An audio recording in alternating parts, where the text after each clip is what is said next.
Homo homini lupus est. L'homme est un loup pour l'homme. Beaucoup se méprennent sur le sens de cette maxime. Le sens général est que l'homme est nuisible à lui-même. Si seulement vous saviez, selon vous, d'où viennent toutes ces légendes de lycanthropes et autres hommes bêtes à travers le monde? Elles ont une source, notre réalité. Car oui, depuis des temps immémoriaux, les lycans se terrent parmi nous, prenant notre apparence, afin de ne pas éveiller quelque soupçon que ce soit. Les lycans sont discrets, les lycans se cachent de nous. Mais il se peut qu'ils se rassemblent en meute, en clans. Et ces clans se font la guerre. Une guerre terrible depuis des générations. Des alliances, ô combien fragiles, naissent un jour et peuvent perdurer, comme disparaître le lendemain. Ces individus ont la férocité du loup, combinée à la belligérance humaine. Aujourd'hui, attardons-nous sur l'histoire de rivalité entre deux clans, Black Eye et Scarlet Knight.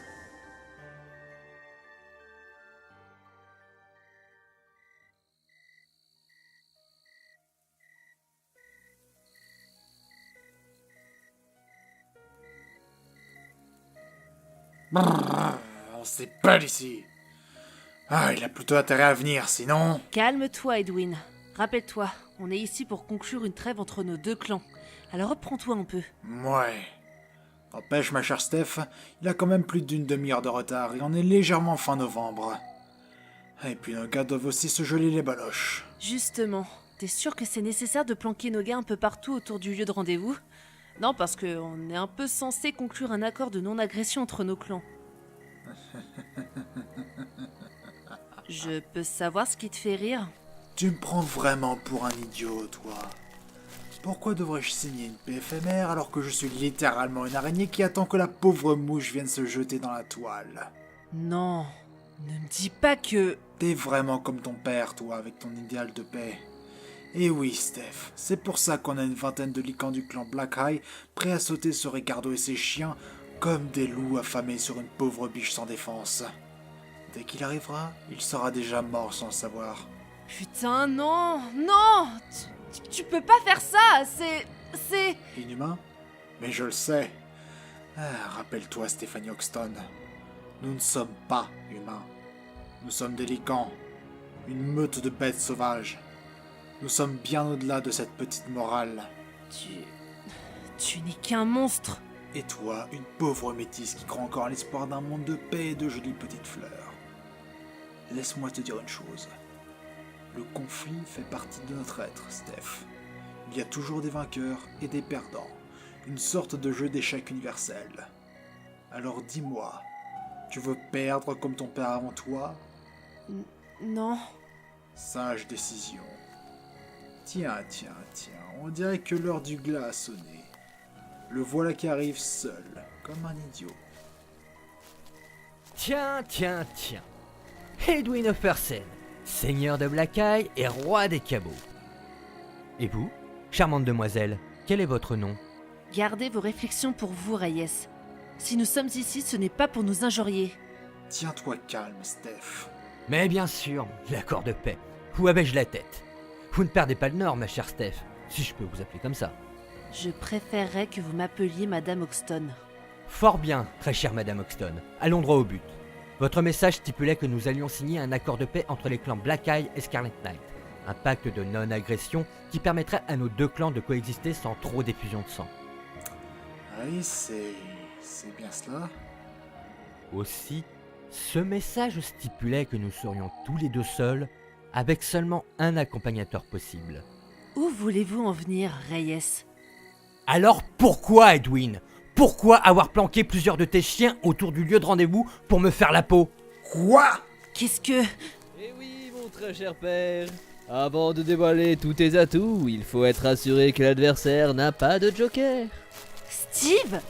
Fils, peux-tu m'expliquer pourquoi les autres n'ont pas agi?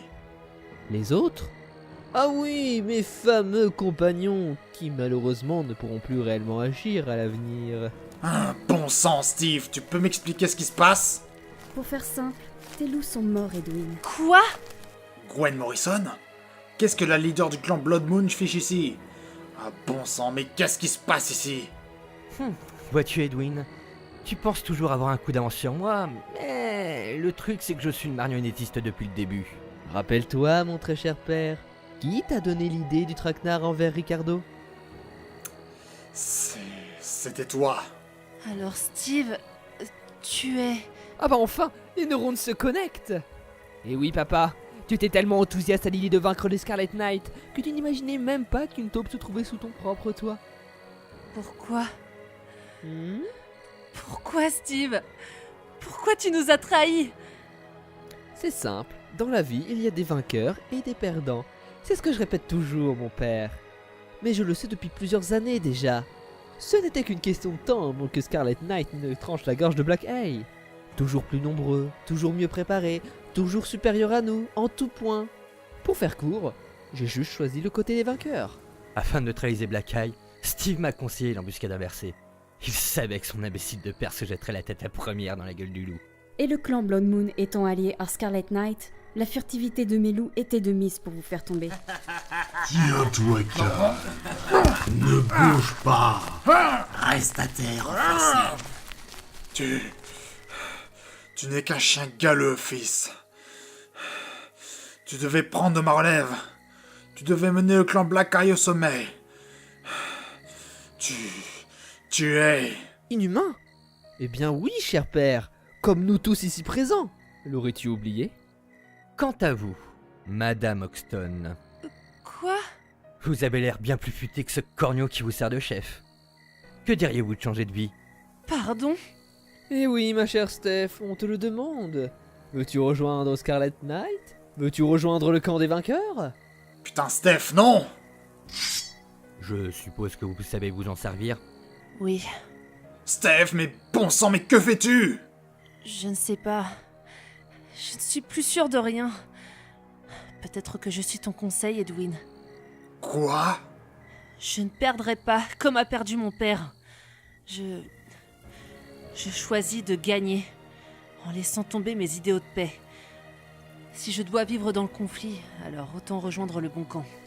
Non, je t'en prie! Je suis désolée, Edwin. Non, arrête, par pitié! Chut. Repose-toi bien, Edwin Offersen.